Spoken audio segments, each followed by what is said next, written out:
Oi pessoal, estamos aqui hoje falando de casa ainda, né? Aí nessa quarentena. E hoje tô a paisana, cheguei da corrida agora, sem produção médica. Resolvi hoje fazer essa conversa logo depois que as ideias começaram a surgir enquanto eu estava correndo. Então me bateram alguns pontos que eu achava importante estar compartilhando com você. E que compartilhando isso me faz, cada vez que eu compartilho com os meus pacientes e com as pessoas que estão me ouvindo, isso se torna mais vivo, né? Então, mais vivo, e cada vez a gente vai acreditando mais, né? E vai repetindo o propósito. Então, eu tava, enquanto eu corria, né? E aí tava lembrando um pouquinho do início dos vídeos, porque é um projeto, né? E é um projeto em que, quando eu comemorei 25 anos, 26 anos de formada, eu estava pensando em estar conversando sobre essa vida de trabalho, primeiramente focada na identificação de transtornos, nos cuidados de transtornos, nos cuidados do corpo que pode se manifestar com doenças que podem ter como consequências transtornos depressivos. E também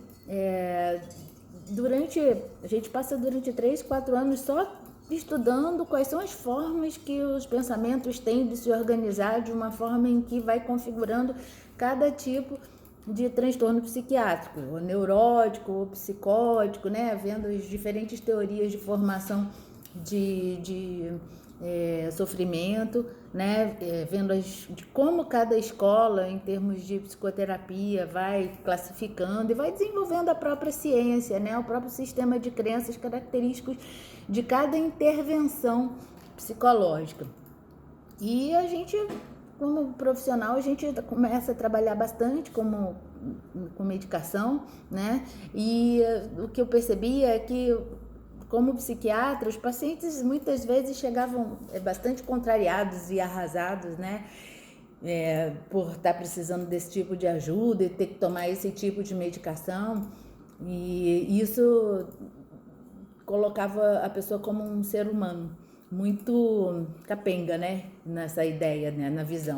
A grande questão que eu pude perceber é a seguinte: ou o ser humano ele se sente saudável, dono de si, dono das verdades, que faz o seu melhor, que acorda, que trabalha, que tem a sua família, que é agregado ao valor pessoal, ou então, quando se sente numa fase, normalmente nas fases que elas chegam para eu cuidar, né, eles estão completamente isentos de... aliás, isentos não, estão muito frágeis e com a vida um pouco desestruturada em função da noção de que perdeu o controle. Uma coisa que eu pude observar e que para mim, como profissional, começou a ficar deficiente, é que assim, ok, precisamos organizar a parte bioquímica que fica desajustada nessas horas, porque nós temos fatores biológicos, fatores psicológicos e fatores sociais que podem interferir na nossa fisiologia e com isso a gente desenvolver transtornos. Então precisamos sim intervir com medicações. Só que uma coisa que a gente vai observando é que a natureza humana, lembra da tal da zona de conforto, né? Ela quer uma solução básica, né? Que no meu caso era a intervenção com medicação.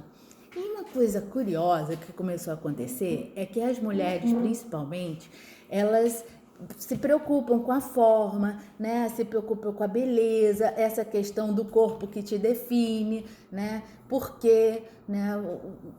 Se sentir bem, se sentir bonita, se sentir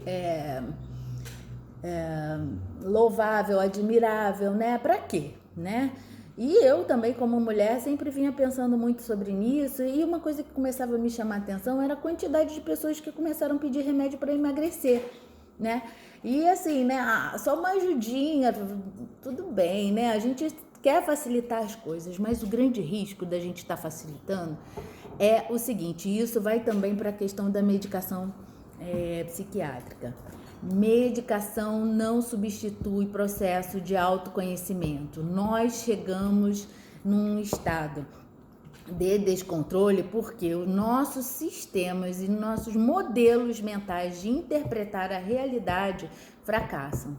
Isso eu quero dizer em relação ao seguinte: quando a gente se desenvolve como ser humano, né, a gente vai da mais absoluta dependência até a independência relativa, né, que é quando você começa a tomar decisões pessoais. E vem aquela época da adolescência, aquela noção de que vem todas as transformações orgânicas, ainda sem muito juízo, sem muita noção de consequências, né? E aí da importância da educação como processo educativo, como processo de aprendizado, tanto na escola quanto em casa. E depois vem a vida adulta.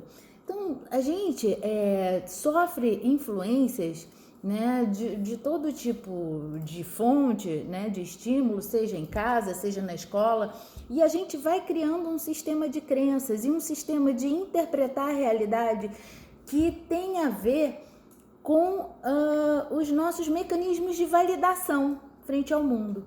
Então, desenvolvimento de personalidade, validação frente ao mundo, reconhecimento em relação aos pais, colegas, namorados, marido, e formas da gente reconhecer o nosso valor na nossa produção diária. Trabalho é outra questão.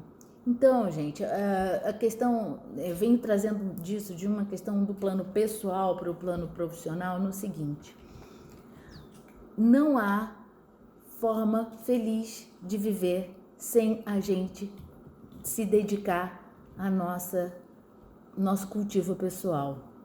O nosso cultivo pessoal dá muito trabalho e compromisso com a gente mesmo.